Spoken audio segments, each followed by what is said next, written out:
بسم اللہ اولہ و آخرہ۔ پچھلی نشست میں جو گفتگو چل رہی تھی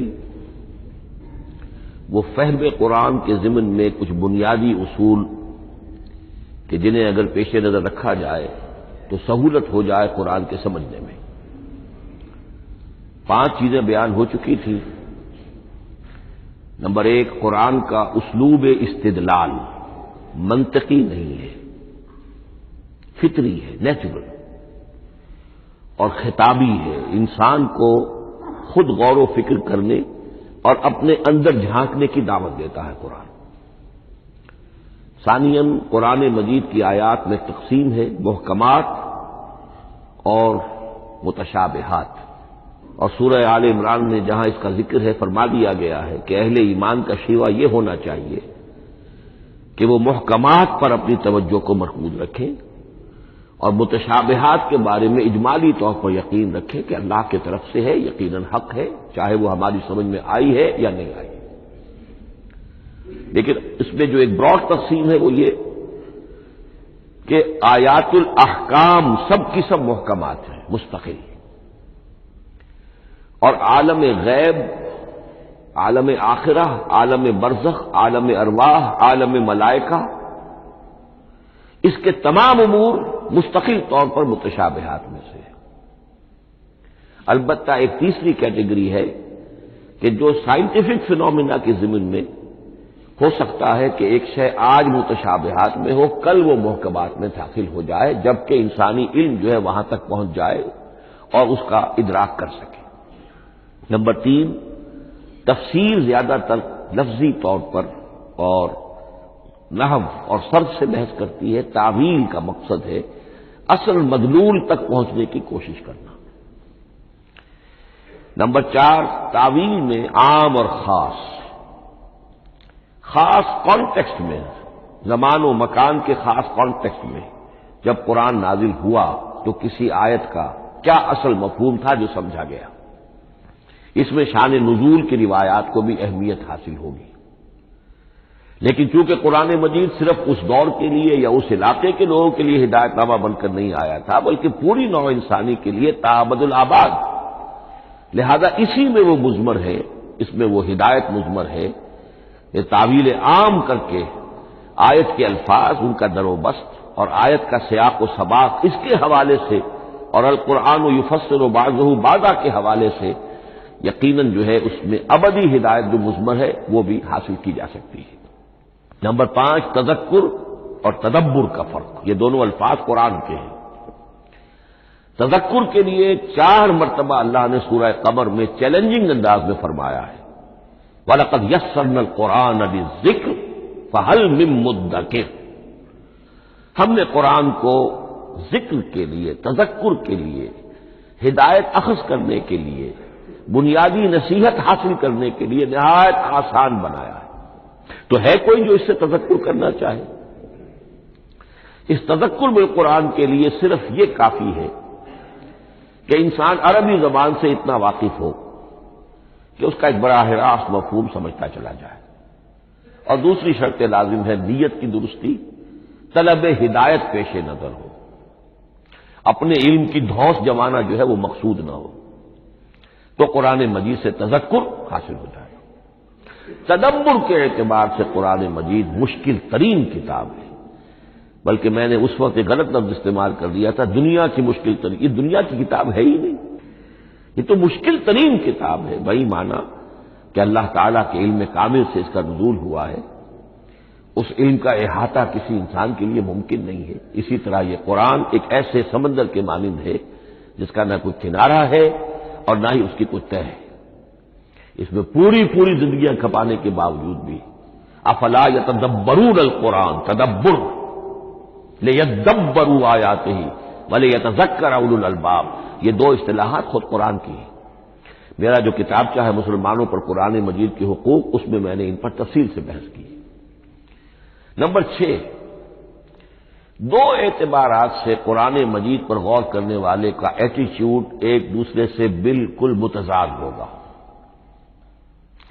احکام کے حوالے سے ایک طالب علم کا رخ پیچھے کی طرف ہونا چاہیے، اسلاف نے کیا سمجھا، ان سے پہلوں نے کیا سمجھا، ان سے پہلوں نے کیا سمجھا، صحابہ نے کیا سمجھا، یہاں تک کہ اپنے آپ کو محمد الرسول اللہ کے قدموں میں پہنچا دیجیے۔ دین کا عملی پہلو، حلال اور حرام، جائز و ناجائز، یہ چیزیں آپ کو، یہ نہیں کہ آپ کو نئے زمانے کی وہ جو بھی ریسرچ ہو اس کے حوالے سے اور نئے زمانے کے سائنسی جو حقائق ہیں ان کے حوالے سے بات کریں۔ دوڑ پیچھے کی طرف ہے گردش ایام، تو پیچھے سے پیچھے، پیچھے سے پیچھے، یہاں تک کہ مصطفیٰ برسا کی اشراق کے دین ہماؤس اگر بہو نہ رسیدی تمام مولا۔ لیکن حکمت، سائنس اس کے حوالے سے آگے بڑھی ہے، آگے سے آگے بڑھی ہے۔ وہ تو میں عرض کر چکا ہوں کہ وہ جو فینومینا قرآن مجید میں سائنٹیفک مذکور ہیں ان کی اصل حقیقت جو ہے وہ ہمارے اگر اسلاف کو سمجھ میں نہیں آ سکی تو بات سمجھ میں آتی ہے۔ ابھی اس علم کی سطح ہی اتنی کمزور تھی، اتنی نیچی تھی کہ اس کا ادراک ممکن نہیں تھا۔ اس میں آگے بڑھیے تو اس میں بالکل متضاد ہو گیا کہ ایک نے زمانے کا ساتھ دینے کی بجائے زمانے سے بھی آگے چلو، اور ایک میں پیچھے پیچھے پیچھے پیچھے، یہاں تک کہ محمد الرسول اللہ والذین معہ، محمد الرسول اللہ والذین معہ، ان کے قدموں تک اپنے آپ کو پہنچا دو۔ آخری شے فہم قرآن کے ضمن میں، لیکن یہ last but not the least کے مصداق ہے۔ یہ بات بہت صراحت کے ساتھ مولانا مودودی نے لکھی ہے تفہیم القرآن کے مقدمے میں، اور بہت اہم بات ہے، بہت اہم بات ہے، اور وہ یہ ہے کہ قرآن مجید ایک ایسی کتاب نہیں ہے جسے کوئی محقق اور ریسرچ اسکالر اپنی لائبریری میں بیٹھ کر اور ریفرنس بک سامنے رکھ کر ادھر سے ادھر اور سمجھ لے۔ اس کے سمجھنے کی شرط لازم یہ ہے کہ جو یہ راستہ دکھاتا ہے اس پر چلنا شروع کرے۔ ایک ایک قدم کے بعد قرآنی حقائق مزید منکشف ہوں گے، اور مزید منکشف ہوں گے، اور مزید منکشف ہوں گے۔ جب تک قرآن مجید کے بتائے ہوئے راستے پر آدمی چلے گا نہیں، قرآن کی اصل حقیقت اس پر کبھی منکشف نہیں ہوگی۔ چاہے تفسیر لکھ دے، وہ تو لفظوں کی بحث ہے، صرف اور نحو ہے یا روایات ہے، وہ جمع کر دیجیے، لیکن یہ کہ قرآن مجید کا صحیح فہم عمل کے بغیر ممکن ہے۔ جیسے قرآن مجید میں آتا زادتہم ایمانا، ایمان بڑھتا ہے، عمل کے ذریعے سے ایمان بڑھتا ہے۔ میں اس میں ایک شے کا اضافہ کر رہا ہوں۔ میرے نزدیک قرآن مجید مینول آف ریولیوشن، محمد عربی صلی اللہ علیہ وسلم نے ایک عظیم انقلاب برپا کیا دنیا میں، اور ایک انقلابی جد و جہد کی ہے۔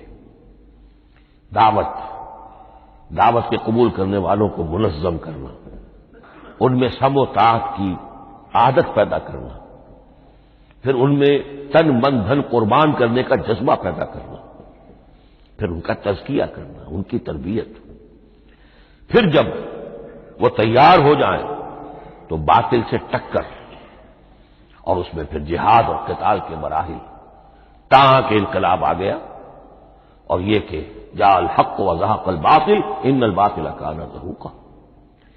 اس جد و جہد کے ہر مرحلے پر قرآن نازل ہو رہا ہے، جو اس مرحلے کے جو مسائل ہیں، جو اس مرحلے کے پرابلمز ہیں، جو اس مرحلے کی مشکلات ہیں، ان سے بحث کر رہا ہے۔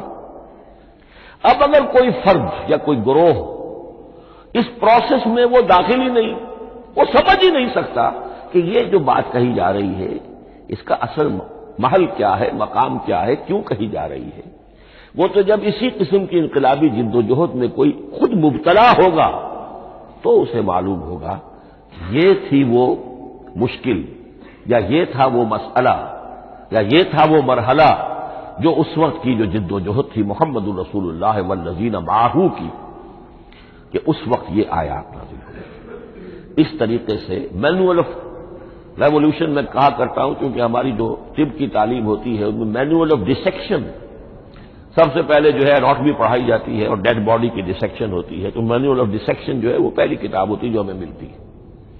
یہ ہوتا ہے بتایا جاتا ہے یہاں ذرا شکاف دو اور یہ کھال کو کاٹو، اس کے اندر تمہیں یہ نظر آئے گا، یہ فیشیا ہے، پھر اسے اس کے اندر ایک اور شکاف دو، یہ نظر آئے گا۔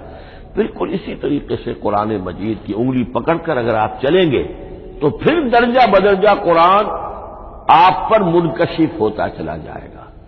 اور اگر آپ نے اسے صرف ایک اکیڈمک ایکسرسائز بنا لیا، ایک علمی بات ہے، اس سے آگے کچھ نہیں، تو قرآن مجید کا جو اصل لب لباب ہے، جو اصل اس کا جوہر ہے، وہ کبھی منکشف نہیں ہوگا۔ اب آئیے ایک اہم موضوع، اعجاز قرآن کے وجوہ کیا ہیں۔ پہلی بات تو یہ سمجھ لیجئے کہ قرآن مجید کی حقانیت پر بنیادی طور پر دو قسم کی دلیلیں ہیں۔ ایک دلیل خارجی ہے، خارجی دلیل محمد الرسول اللہ صلی اللہ علیہ وسلم کی شخصیت اور آپ کا کارنامہ، الصادق الامین۔ قد لبثت فیکم عمرا، میں تمہارے مابین ایک عمر گزار چکا ہوں، تم نے مجھے دیکھا، میرا کردار دیکھا، تم نے خود مجھے الصادق اور الامین کا جو ہے خطاب دیا، تو خود حضور کی شخصیت دلیل ہے قرآن مجید کی حقانیت پر۔ اس اعتبار سے ایک مضمون بہت اہم ہے، اور وہ یہ کہ قرآن اور محمد صلی اللہ علیہ وسلم اس طرح ایک دوسرے کے ساتھ جڑے ہوئے ہیں، گتھے ہوئے ہیں، ایک وحدت بن گئے ہیں، ایک آرگینک ہول بن گئے ہیں کہ ایک دوسرے کے لیے شاہد بھی ہے اور ایک دوسرے کے لیے کمپلیمنٹری بھی ہے، جس کے لیے میں دو مقامات سے استشہاد کروں گا۔ سورہ بینہ میں فرمایا لم یکن الذین کفروا من اہل الکتاب والمشرکین منفکین حتی تأتیہم البینہ، اہل کتاب میں سے اور کفار میں سے، مشرکین میں سے جو لوگ جنہوں نے کہ کفر کیا تھا، وہ علیحدہ نہیں کیے جا سکتے تھے جب تک کہ بینہ نہ آ جاتے۔ اب بینہ کیا ہے؟ رسول من اللہ یتلو صحفا مطہرۃ فیہا کتب قیمہ، بینہ دو چیزوں سے مل کر بنی، رسول من اللہ یتلو صحفا مطہرۃ فیہا کتب قیمہ، رسول اور قرآن مل کر بینہ ہے۔ رسول کی شخصیت بین ہے، اور یہ قرآن مجید کے لیے دلیل ہے۔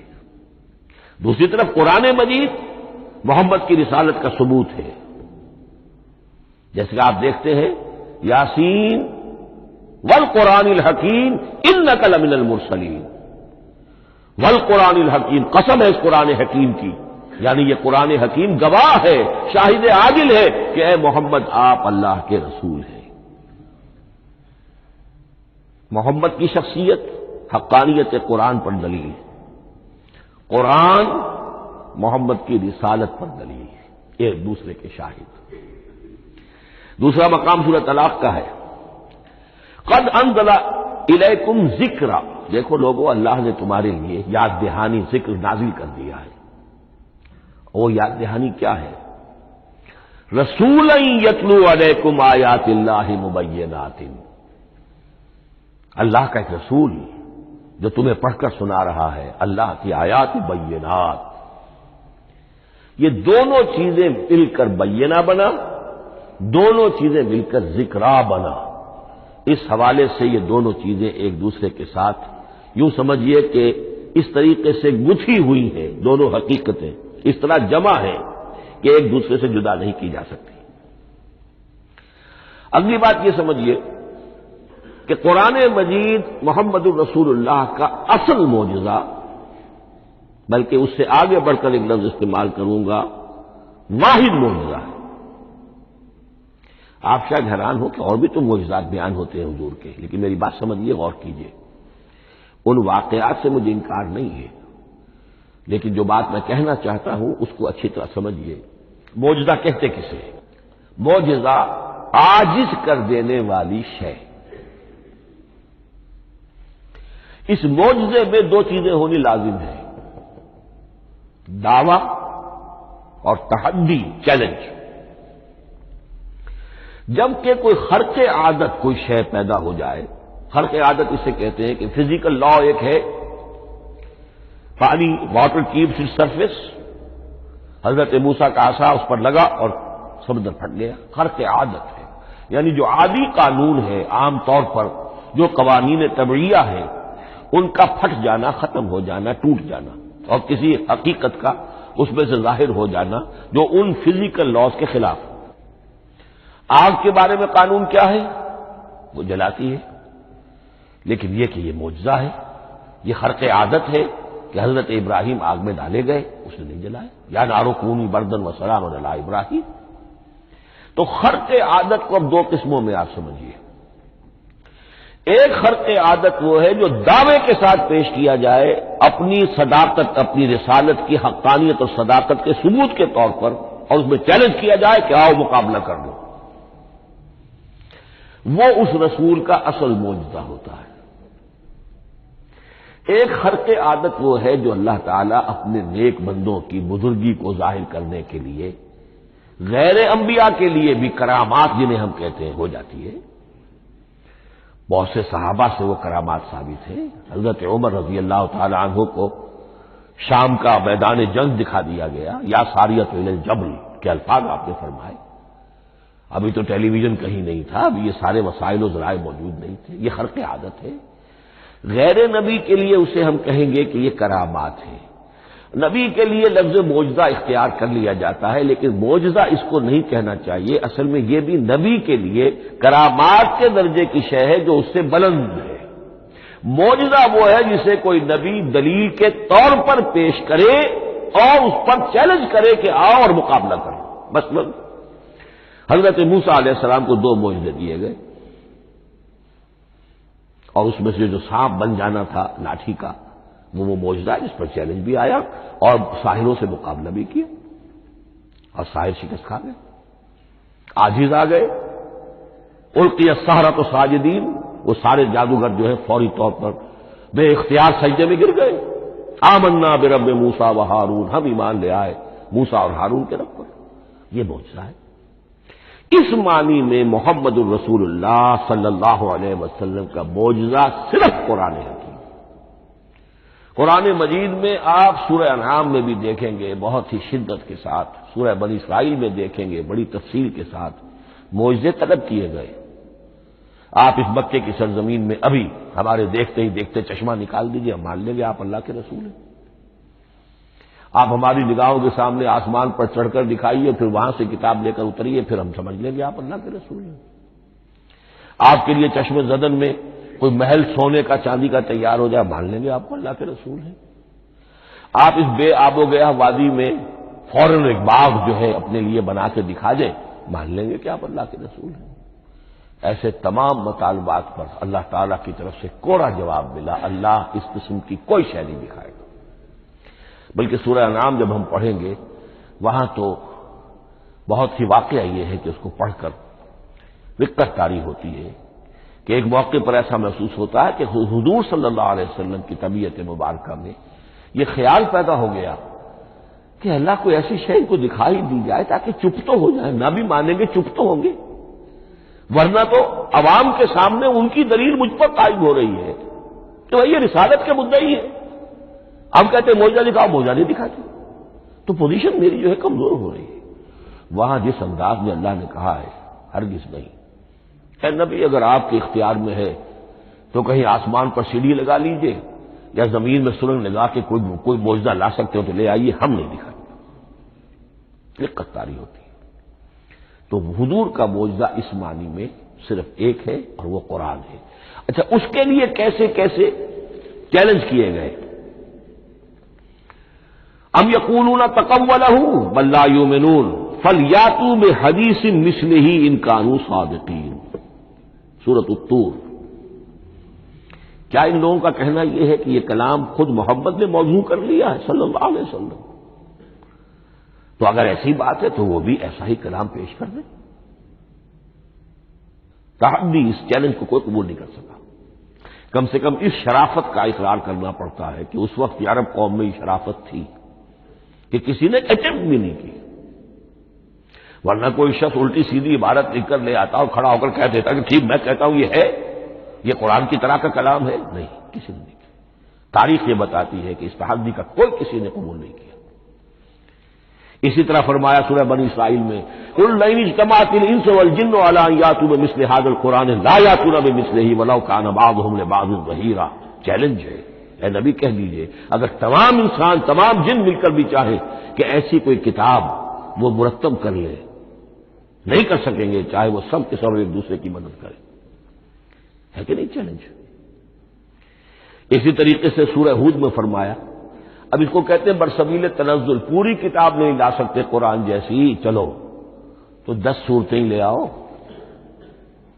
قل فاتوا بعشر سور مثلہ مفتریات، اے کہیے اے نبی، سورہ ہود کی آیت نمبر 13 ہے، اس جیسی کوئی 10 سورتیں لے آؤ، 114 نہ صحیح 10 صحیح۔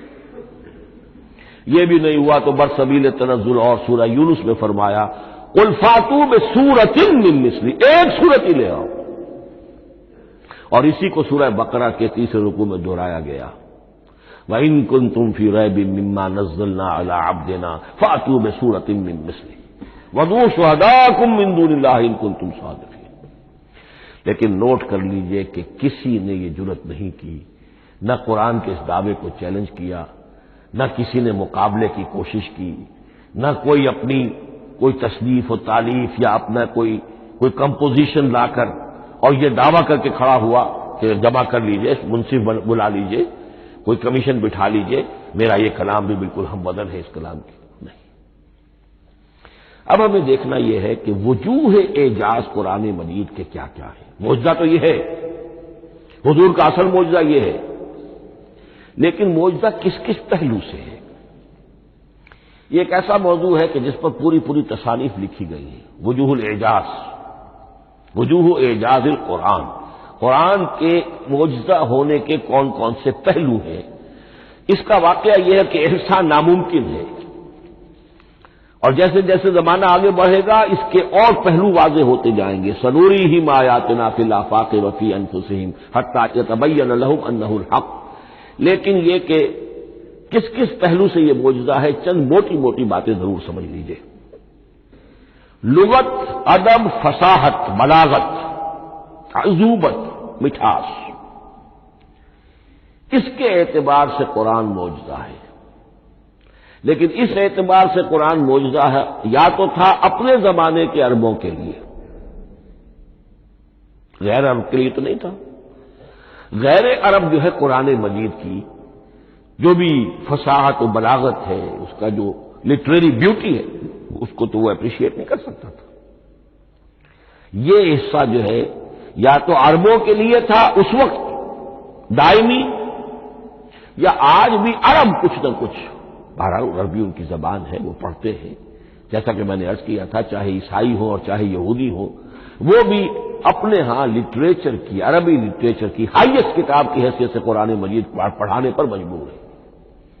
ایک پہلو اس کا یہ ہے، اور اسی کے حوالے سے نوٹ کیجئے حضرت لبید رضی اللہ تعالی عنہ، یہ سبع معلقہ کے شعراء میں سے تھے آخری۔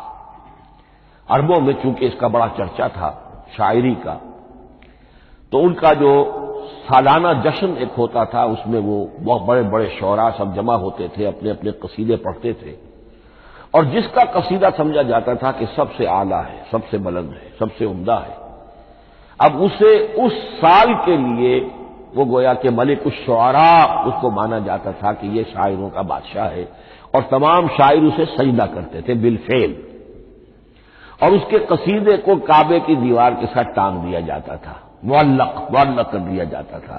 ایسے 7 قصیدے ہیں جن کے مجموعے کا نام ہے سبع معلقہ۔ اس سبع معلقہ جو ہے 7 جو سلسلے ہیں، ان میں آخری حضرت لبید کا ہے، وہ ایمان لے آئے۔ ایمان لانے کے بعد انہوں نے شعر کہنا چھوڑ دیا۔ اس پر حضرت عمر نے ایک دفعہ ان سے کہا کہ لبید اب آپ شعر نہیں کہتے۔ ان کا جواب تھا ابعد القرآن،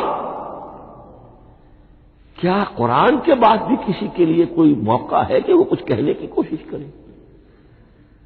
فصاحت اور بلاغت کی تو معراج قرآن مجید ہے، وہ آ چکی ہے۔ تو جہاں تک اہل عرب کے لیے اس کا معجزہ ہونا خاص طور پر اس دور میں اور اب بھی کسی درجے میں، اس میں تو اہمیت ہے اس کی ادبیت، اس کی فصاحت، اس کی بلاغت، اس کی عظومت۔ دائمی اور ابدی یہ کس اعتبار سے معجزہ ہے؟ عہد حاضر میں اور غیر عرب لوگوں کے لیے۔ نمبر ایک، سائنسی حقائق کا انکشاف۔ جس طریقے سے کہ یہ سائنسی حقائق منکشف ہوتے چلے جا رہے ہیں ابدی طور پر، میں ڈاکٹر مورس بکائی کا حوالہ دے چکا ہوں اور پروفیسر ڈاکٹر کیتھل مور کا حوالہ دے چکا ہوں، ان کو ذہن میں رکھیے۔ سنریہم آیاتنا فی الآفاق وفی انفسہم حتی یتبین لہم انہ الحق۔ نمبر دو، حضور کا وہ کارنامہ کہ آپ نے ایک عظیم انقلاب برپا کر کے دکھایا اور وہ نظام قائم کر کے دکھایا کہ جس سے بہتر، جس سے عادلانہ، جس سے زیادہ منصفانہ کوئی نظام دنیا میں نہ آج تک قائم ہوا ہے اور نہ اس کی کوئی دوسری نظیر پیش کی جا سکتی۔ یہ ہے سب سے بڑا معجزہ، اور معجزہ ہوا قرآن سے۔ اتر کر حرا سے سوئے قوم آیا اور ایک نسخہ کیمیا ساتھ لایا۔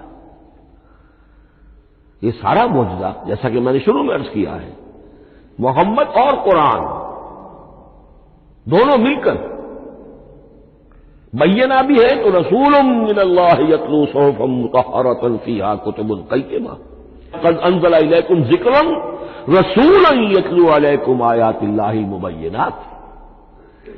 یہ معجزہ جو ہے جس کے حوالے سے دنیا میں بڑی بڑی شخصیات نے شہادت دی۔ ایم این رائے اس صدی کا ایک بہت بڑا انقلابی شخص، کمیونسٹ انٹرنیشنل کا رکن، اس صدی کی ابتدا میں جو شورا تھا، جو غلغلہ تھا، جو ولولہ تھا بولشوک ریولوشن کا، اور جو دنیا کے اندر ایک دھوم مچ گئی تھی، اس کو ذہن میں رکھیے۔ اور اس میں کمیونسٹ انٹرنیشنل کا رکن ایم این رائے، 1920 میں اس نے لاہور میں ایک خطبہ دیا تھا، ہسٹوریکل رول آف اسلام۔ اور اس نے کہا تھا تاریخ انسانی کا عظیم ترین انقلاب وہ ہے کہ جو محمد نے برپا کیا صلی اللہ علیہ وسلم۔ آج بھی یہ کتاب بھارت میں چھپتی ہے، بامبے کا ایک پبلشر شائع کرتا ہے، historical role of Islam by M N Roy. پھر آگے چلیے، ایچ جی ویلز اگرچہ انتہائی رقیق حملے کرتا ہے حضور کی زندگی کے بعض پہلوؤں پر، جیسے رشدی نے کیے ہیں یا جیسے تسلیمہ نسرین ایک بنگالی خاتون نے کیے ہیں، اسی طرح کے حملے کیے اس نے بھی۔ اور یہ اس لیے بتا رہا ہوں کہ یہ اسٹیبلش ہو جائے کہ وہ دوست نہیں ہے، دشمن ہے۔ عربی کا ایک مقولہ یہ ہے کہ الفضل ما شہدت بہ الاعداء، اصل فضیلت تو اس شے کی ہے جس کی گواہی دشمن دے۔ دوست تو تعریف کریں گے، قابل تعریف شے کی بھی تعریف کریں گے، بڑھ چڑھ کر کریں گے۔ یہ بھی ہو سکتا ہے کسی قابل مذمت شے کی بھی تعریف کر بیٹھے، دوست تو ہوئے۔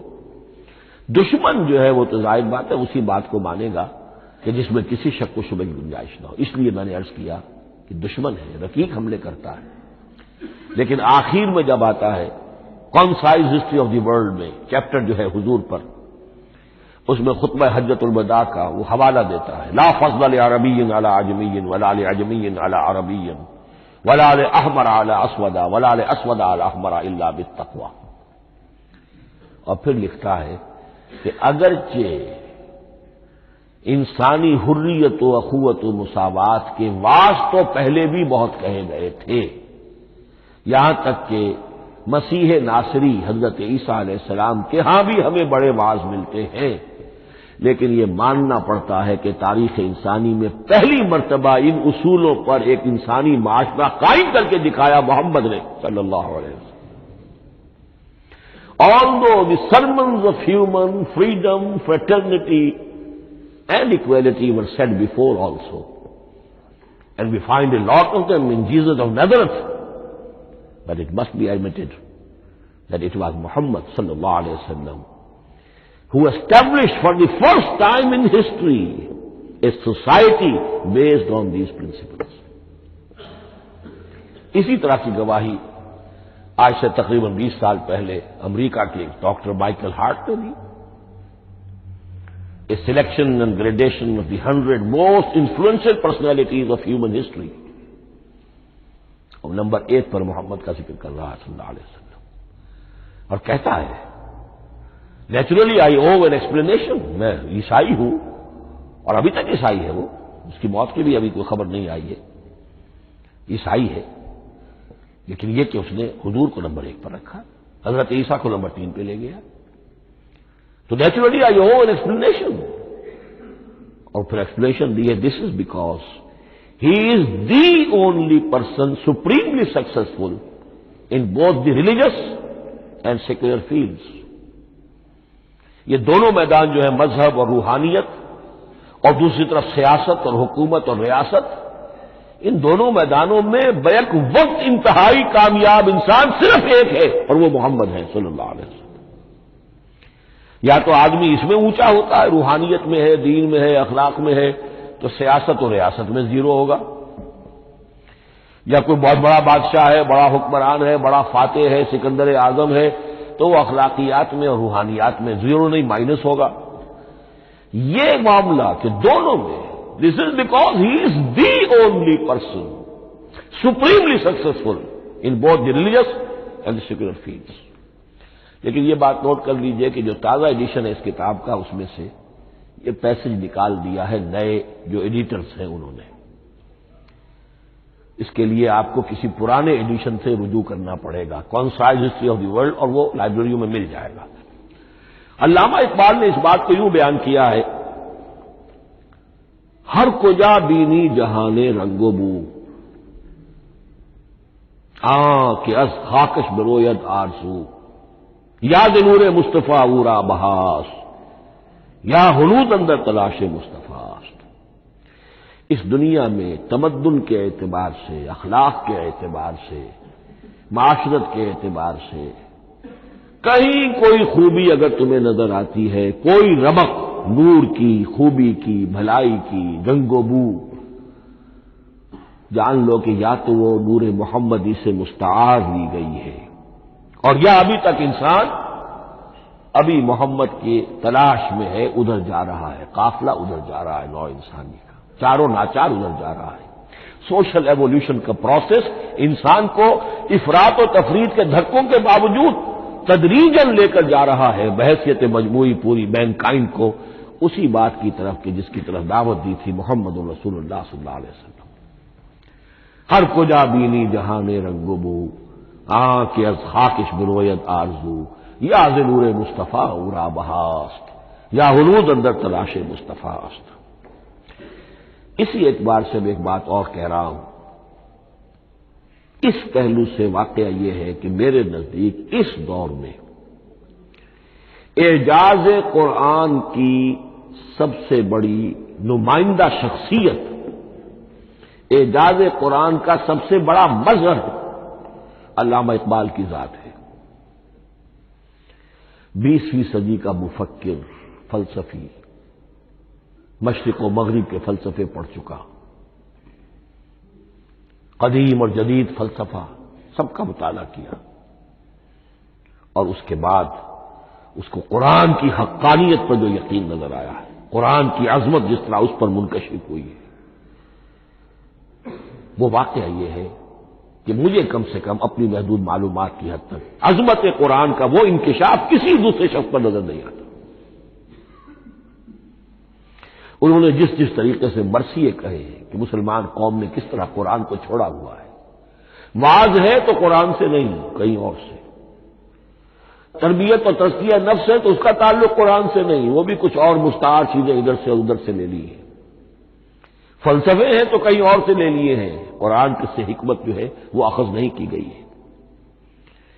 کیسے کیسے انہوں نے عظمت قرآن کا جو انکشاف ان پر ہوا اس کی تعبیر کی ہے، عام کتاب زندہ قرآن حکیم، حکمت او لا یزال است و قدیم، حرف اورا ریب نئے، تبدیل نئے، آیا شرمندہ تعویل نئے، فاش گویا ماں سے در دل مضمر است، یہ کتابیں نیز چیزیں دیگر است۔ مثل حق پنہاؤ ہم پیداستو زندہ و پائندہ و گویاستو چوں بجاں در رفت جہاں دیگر شود جہاں چو دیگر شد جہاں دیگر شود۔ میں اس میں خاص طور پر دو اشعار آپ کو اس کو سنانا چاہتا ہوں۔ انہوں نے حضور سے مناجات کرتے ہوئے دو اشعار کہے، اس سے آپ کو اندازہ ہوگا کہ انہیں کتنا یقین تھا کہ میرے سارے فکر کا منبع قرآن حکیم ہے۔ کہتے ہیں در دلم آئینہ بے جوہر است،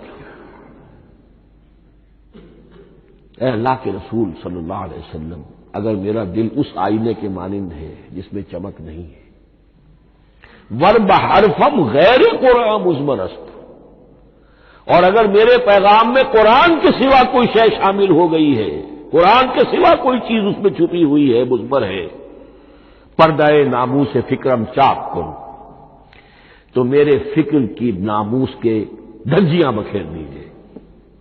پردہ ناموس فکرم چاک کن، این خیاباں راز خارم پاک کن، اس شاہراہ کو اس کانٹے سے پاک کر دیجیے، کانٹا میرا میں کانٹے کے مانند ہوں، پھر اٹھا کر پھینک دیجیے۔ روز محشر خار و رسوا کن مرا، بے نصیب از بوسہ پاک کن مرا، قیامت کے دن مجھے ذلیل و خوار کیجیے گا اور اپنے قدموں اپنے پائے مبارک کا بوسہ لینے سے محروم کر دیجیے گا۔ یہ اتنی بڑی بد دعا جو اقبال اپنے آپ کو دے رہا ہے تو کس قدر یقین اسے حاصل ہے کہ اس نے قرآن کی ترجمانی کی ہے۔ اب آئیے بہت چھوٹے چھوٹے دو اور مضمون ہیں۔ قرآن حبل اللہ ہے، اس کے کیا معنی ہے؟ حبل رسی کو کہتے ہیں، اللہ کی رسی۔ حبل من مسد، سورہ لہب میں یہ لفظ آیا ہے۔ امام راغب نے اس کی تعبیر کی ہے استعیر للوصل ولکل ما یتوصل به الی شیء، یا تو تعلق کو حبل سے استعارہ دیا جاتا ہے، استعارے کے طور پر حبل کا لفظ کسی تعلق کے لیے استعمال ہوتا ہے، یا کسی شے تک پہنچنے کا ذریعہ، وہ حبل ہے۔ اب یہ ہمیں لفظ ملتا ہے حضرت علی رضی اللہ تعالیٰ عنہ کی روایت میں، هو حبل اللہ المتین، ترمذی میں یہ الفاظ موجود ہیں، حضرت علی سے منقول ہے رضی اللہ تعالی عنہ، یہی ہے اللہ کی مضبوط رسی، کیونکہ قرآن مجید میں آتا ہے واعتصموا بحبل اللہ جمیعا، تو حبل اللہ کا رسی ہے۔ پھر یہ حضرت عبداللہ ابن عمر سے بھی ہے، یہ روایت موجود ہے رزین میں، هو حبل اللہ المتین، یہ قرآن ہی اللہ کی مضبوط رسی ہے۔ اللہ سے اب اس کے دو پہلو ہیں، ایک تو یہ کہ یہ اللہ سے جوڑنے والی ہے، تقرب اللہ کا ذریعہ ہے، وصول الشیء کسی تک پہنچانے والی شے، اس کا سہل ترین، اللہ کے تقرب کا سہل ترین ذریعہ، مؤثر ترین ذریعہ قرآن حکیم ہے۔ چنانچہ ترمذی میں حضرت عبداللہ ابن مسعود کا یہ قول موجود ہے، القرآن حبل اللہ الممدود من السماء الی الارض، قرآن تو اللہ کی وہ رسی ہے جو تنی ہوئی ہے آسمان سے زمین کی طرف۔ یہ ترمذی میں تو اصل میں اثر ہے، حضرت عبداللہ ابن مسعود کا قول ہے، لیکن یہ کہ زید ابن ارقم سے یہ الفاظ جو ہیں مرفوعاً کہ یہ حضور کے الفاظ ہیں، یہ بھی منقول ہے، یہ حضور نے فرمایا کہ القرآن حبل اللہ الممدود من السماء الی الارض۔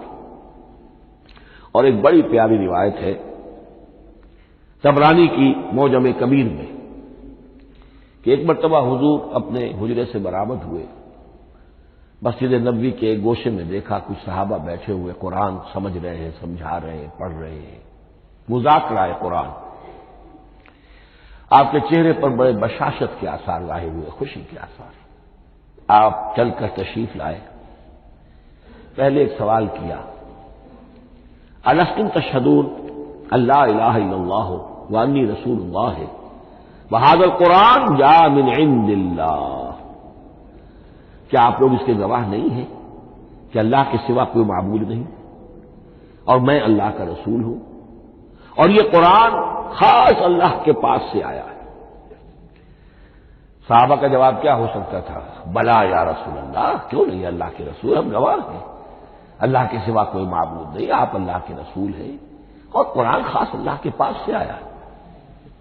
اب آپ نے فرمایا فاستبشروا، خوشیاں مناؤ، فإن هذا القرآن طرفه بأيديكم وطرفه بيد اللہ، اس لیے کہ یہ قرآن وہ شے ہے کہ اس کا ایک سرا تمہارے ہاتھ میں ہے، ایک سرا اللہ کے ہاتھ میں۔ تو وصول الی اللہ کا مؤثر ترین طریقہ، تقرب الی اللہ کا مؤثر ترین طریقہ، سہل ترین طریقہ، شور شوق طریقہ وہ قرآن مجید ہے۔ اس اعتبار سے بھی کہ ہے یہ اللہ کی صفت، یہ ہم بحث کر چکے ہیں پہلے۔ اللہ کا کلام ہے، کلام صفت ہوتی ہے، اور صفت لا عین ولا غیر۔ یہ قرآن اللہ کا غیر نہیں ہے، ہم سمجھ نہیں سکتے، لیکن یہ کہ ہر صفت جو ہے وہ تو در حقیقت نہ عین ہے نہ غیر ہے۔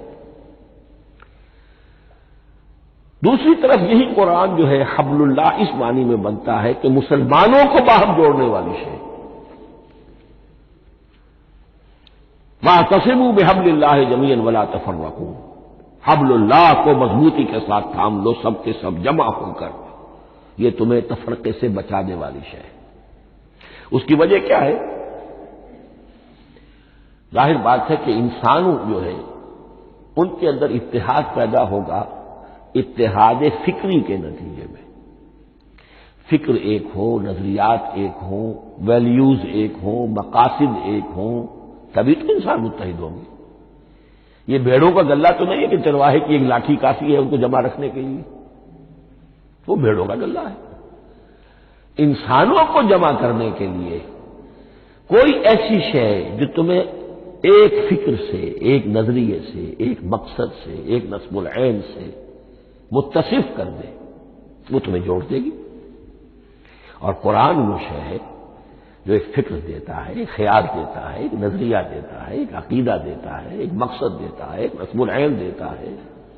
اللہ کے لیے جینا، اللہ کے لیے مرنا، ان صلاتی و نسکی و محیایا و مماتی للہ رب العالمین، ایک آئیڈیل دیتا ہے محمد الرسول اللہ کی شکل میں، لقد کان لکم فی رسول اللہ اسوۃ حسنہ۔ اب قرآن وہ چیز ہے کہ جو تمہیں آپس میں جوڑتی چلی جائے گی، تمہارے درمیان اتحاد پیدا ہو جائے گی۔ آخری چیز، مسلمانوں پر قرآن مجید کے حقوق کیا ہیں؟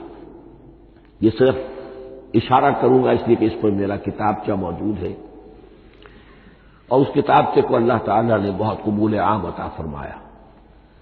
اس کا انگریزی ترجمہ کیا ایک صاحب نے، از خود کیا، خود ہی ٹائپ کیا، خود ہی چھپوایا۔ عربی ترجمہ ایک صاحب نے کیا، خود کیا۔ فارسی ترجمہ ایک صاحب نے کیا، خود کیا، بغیر کسی معاوضے کے۔ ملیشیا میں وہ چھپ چکا ہے، لاکھوں کی تعداد میں عام ہو چکا ہے۔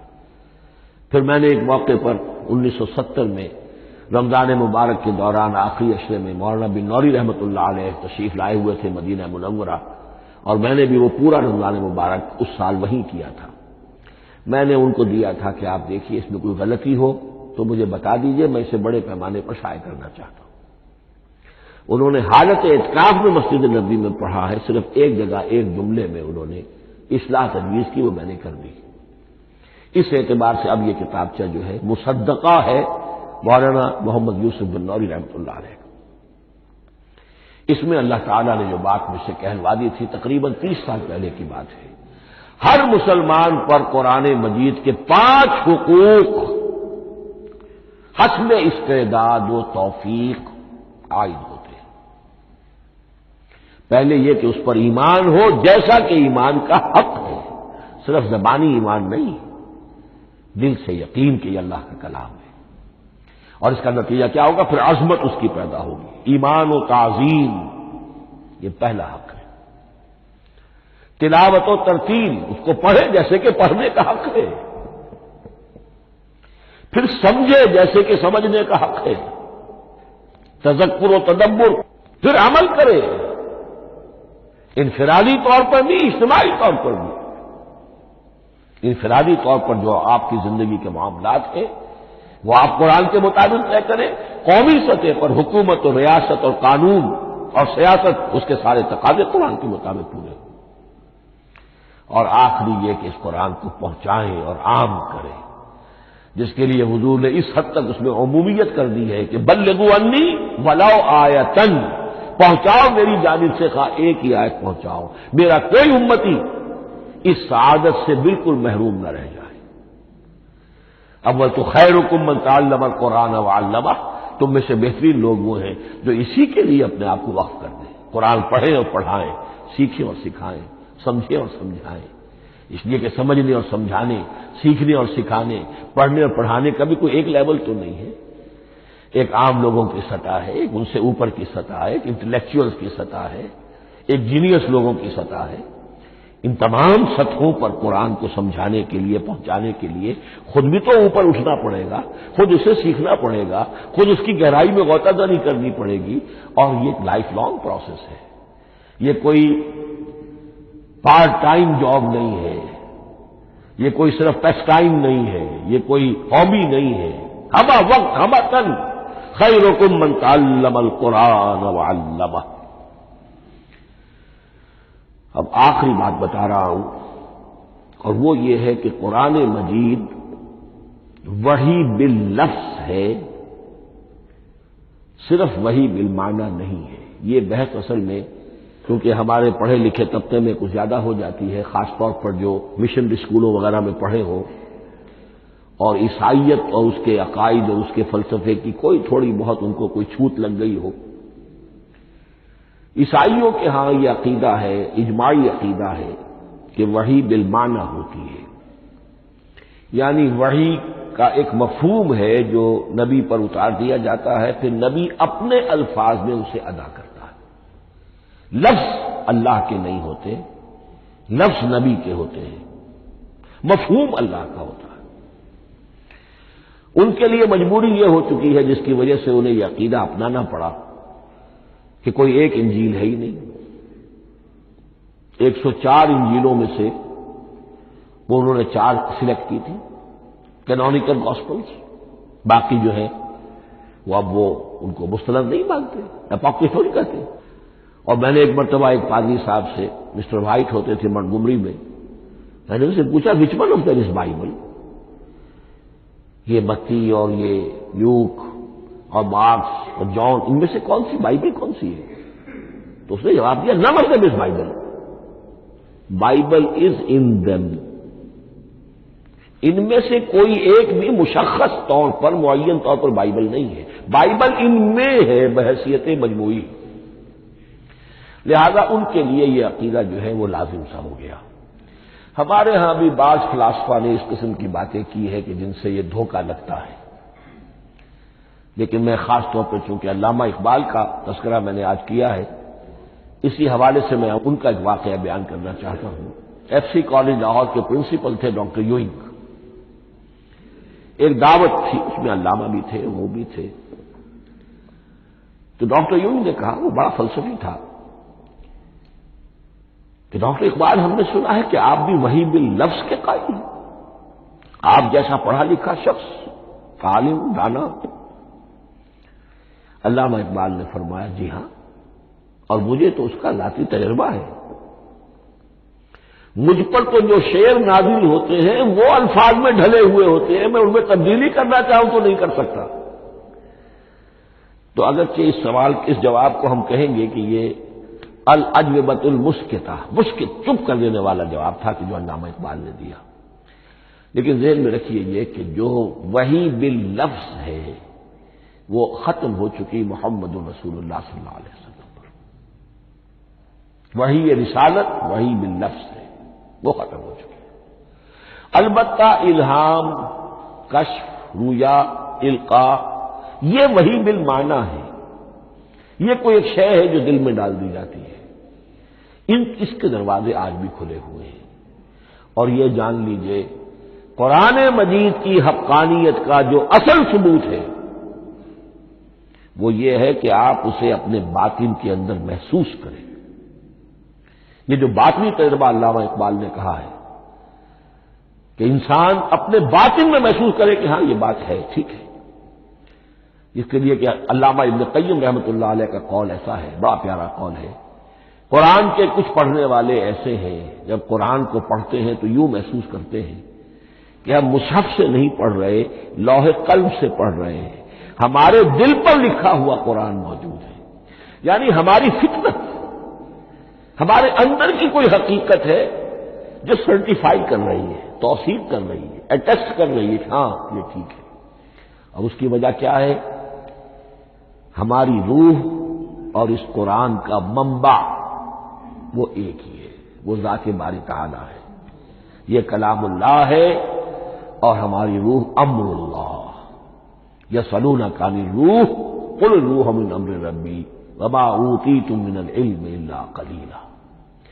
بس میں اسی پر اکتفا کر رہا ہوں۔ بارک اللہ لی ولکم فی القرآن العظیم ونفعنی وإیاکم بالآیات والذکر الحکیم۔